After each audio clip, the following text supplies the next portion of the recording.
ખેડૂત મિત્રો, આજનો જે વિડીયો છે એ ખાસ મગફળીમાં જે સલ્ફરના બેક્ટેરિયા આવે છે એના વિશે છે કે ભાઈ સલ્ફરના બેક્ટેરિયા શું છે, કઈ રીતના કામ કરે છે, ક્યારે એને આપવા જોઈએ, કેટલા પ્રમાણમાં આપવા, શું એના ફાયદા છે, બરાબર, અને જ્યારે આપણે આપીએ છીએ ત્યારે કઈ કઈ બાબતોનું ધ્યાન રાખવું જોઈએ એના વિશેની સંપૂર્ણ માહિતી આપણે આ વિડીયોમાં લેવાના છીએ।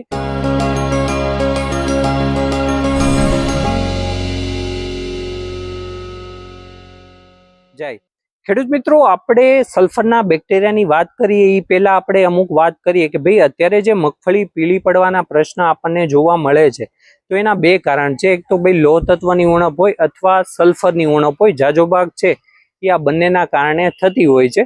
લો તત્વની ઉણપ હોય તો આપણે જે હીરાકશી આવે છે, લીંબુના ફૂલ, એના છંટકાવ દ્વારા છે એની ઉણપ દૂર કરી શકીએ।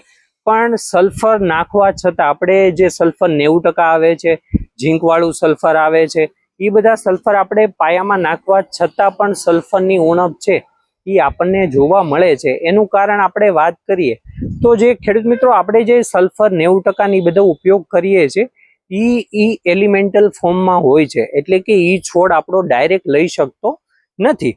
તો ખેડૂત મિત્રો એ ડાયરેક્ટ લઈ શકે એના માટે આપણે એને પહેલા સલ્ફેટ રૂપમાં રૂપાંતરણ કરવું પડે, જે છોડ છે એ ડાયરેક્ટ લઈ શકે અને એનો ઉપયોગ કરી શકે। તો એના માટે સલ્ફરના બેક્ટેરિયા ખૂબ જ અગત્યના છે। તો આપણે આગળ એની માહિતી લઈએ। હવે ખેડૂત મિત્રો, આ સલ્ફરના બેક્ટેરિયા છે શું, કઈ રીતના કામ કરે છે એના વિશેની આપણે માહિતી લઈએ।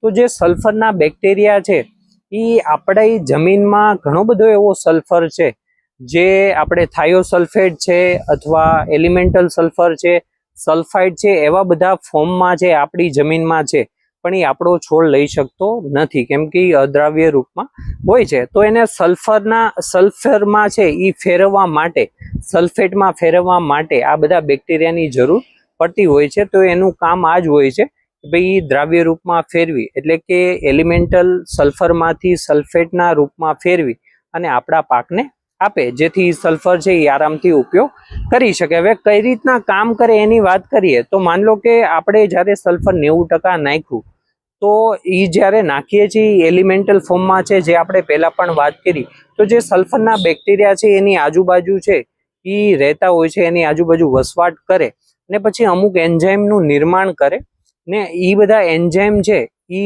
અમુક સલ્ફ્યુરિક એસિડ જેવું છે એ નિર્માણ કરે, અમુક એસિડોનું નિર્માણ કરે, અને જ્યારે એ એસિડોનું નિર્માણ કરે ત્યારે એ જે સલ્ફર હોય એ સલ્ફેટ ફોર્મમાં ફેરવાય અને આપણો પાક લઈ શકે, એનો ઉપયોગ કરી શકે। હવે જ્યારે આ એસિડનું નિર્માણ થાય ત્યારે ઘણા બધા બીજા પોષક તત્વો છે અને સૂક્ષ્મ પોષક તત્વો છે એ પણ દ્રાવ્ય રૂપમાં ફેરવાય। એનું કારણ એ છે કે ભાઈ આપણી જમીનની પીએચ થોડી ઘટે, એટલે ફોસ્ફરસ છે, ઝીંક છે, લોહ તત્વ છે, એવા પણ દ્રાવ્ય રૂપમાં ફેરવાય અને આપણો પાક એને લઈ શકે, જેથી આપણે લોહ તત્વની ઉણપના કારણે પીળી પડવાના પ્રશ્ન જોવા મળે તો એમાં પણ થોડીક રાહત મળે। તો આ જે સલ્ફરના બેક્ટેરિયા છે એ આવી રીતના કામ કરતા હોય છે।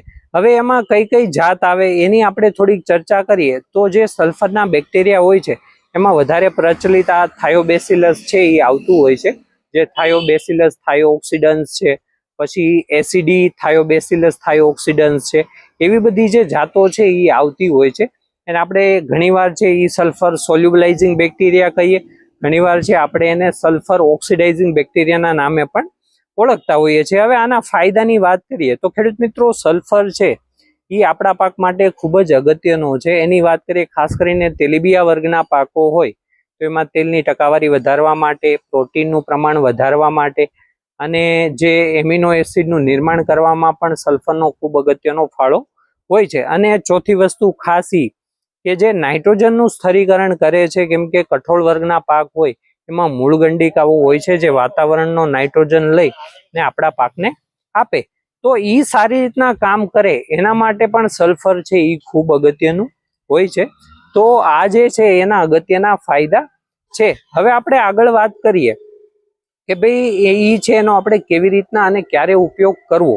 તો જ્યારે આપણે ફૂલ અવસ્થા, સૂયા બેસવાની અવસ્થા હોય એ સમયે ઉપયોગ કરવામાં આવે, એની પહેલાની અવસ્થામાં ઉપયોગ કરવામાં આવે તો આપણે કરી શકીએ અને સારા પરિણામ લઈ શકીએ। હવે કેટલી માત્રામાં કરવું એની વાત કરીએ તો બેક્ટેરિયાની સંખ્યા કેટલી છે કોઈ પણ પ્રોડક્ટ કંપનીની હોય એમાં CFU એટલે કે એમાં બેક્ટેરિયાની સંખ્યા કેટલી છે એ પ્રમાણે અલગ અલગ કંપનીના ડોઝ હોય છે. કોઈ કંપની 1 લીટર પ્રતિ એકરની ભલામણ કરે, કોઈક 1.5 લીટર, કોઈક 1.25 લીટર પ્રતિ એકરની છે એ ભલામણ કરતી હોય છે. તો આપણે કંપનીની ભલામણ મુજબ આપણે એનો ઉપયોગ કરવો. હવે એને તમે પાણી સાથે આપી શકો છો અથવા કોઈ પણ દેશી ખાતર, સેન્દ્રિય ખાતર હોય અથવા રેતી હોય એની સાથે ભેળવીને પણ આપણે એકર દીઠ લીટર અથવા 1.25 લીટર અથવા 1.5 લીટર પ્રમાણે એનો ઉપયોગ કરી શકીએ. પણ કોઈ પણ જૈવિક ખાતરો હોય, જૈવિક બેક્ટેરિયા હોય, જૈવિક ફૂગ હોય એનો જ્યારે આપણે ઉપયોગ કરીએ ત્યારે અમુક બાબતોનું આપણે ખાસ ધ્યાન દેવું કે ભાઈ જ્યારે પણ આપણે આપીએ છીએ ત્યારે જમીનમાં ભેજ પૂરતો છે કે નહીં. કેમ કે જો પૂરતો ભેજ નહીં હોય તો બેક્ટેરિયા છે એ સારી રીતના કામ કરશે નહીં. હા, ઘણી બધી જાત એવી આવે છે જે ઊંચા તાપમાને પણ કામ કરે, પણ આપણે જો ભેજ હોય ત્યારે આપવામાં આવે તો આપણે વધારે અસરકારક નિયંત્રણ અથવા વધારે અસરકારક છે એ પરિણામ લઈ શકીએ. બીજી વસ્તુ એ છે કે કોઈ પણ રાસાયણિક ખાતર હોય, રાસાયણિક અથવા કેમિકલ વાળી દવા હોય તો એનો બને ત્યાં સુધી એની સાથે ઉપયોગ કરવો જોઈએ નહીં. તો આવી જે અમુક બાબતો છે એનું આપણે ખાસ ધ્યાન રાખવું જોઈએ. તો ખેડૂત મિત્રો, આ માહિતી થઈ કે ભાઈ સલ્ફરના બેક્ટેરિયા કેટલા અગત્યના છે. કેમ કે તમે જે સલ્ફર નાખો છો એ આપણે વધારે, હા, કે ભાઈ કોઈ પાણી દ્રાવ્ય ખાતર નાખો છો તો એમાં છે એ સલ્ફેટના રૂપમાં સલ્ફર હોય છે. પછી આ SSP સુપર આવે છે એમાં પણ સલ્ફેટના રૂપમાં હોય છે.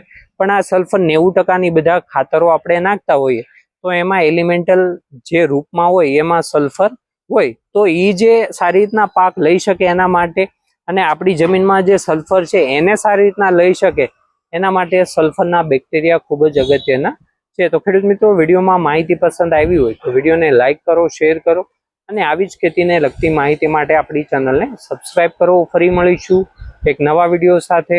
જય જવાન, જય કિસાન.